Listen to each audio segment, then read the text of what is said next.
সোনামণিরা এখন আমরা শিখবো বিভিন্ন হামাগুড়ি দেওয়া প্রাণীর নাম। তাহলে চলো শুরু করি। এটা হলো স্লাগ।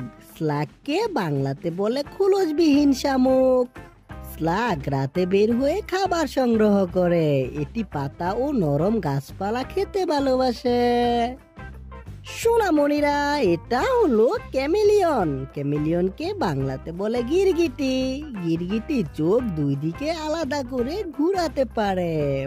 ভয় পেলে এটি দ্রুত রং পাল্টে ফেলে।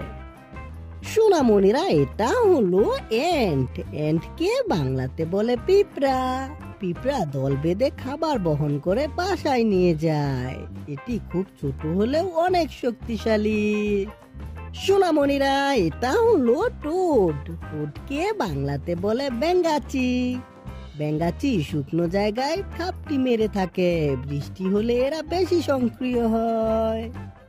সোনামণিরা এটা হলো লিচ। লিচকে বাংলাতে বলে জোক।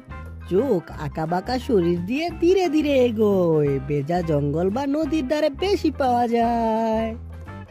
সোনামণিরা এটা হলো স্পাইডার। স্পাইডারকে বাংলাতে বলে মাকড়সা। মাকড়সা ক্ষুদ্র সুতা দিয়ে অসাধারণ জাল বানায়। এর জালে পোকামাকড় সহজে আটকে যায়।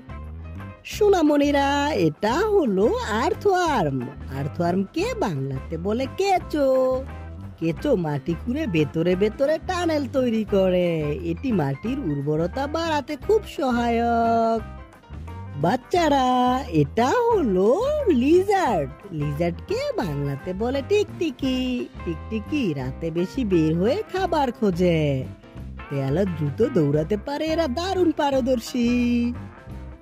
সোনামণিরা এটা হলো টারমাইট। টারমাইটকে বাংলাতে বলে দিমক।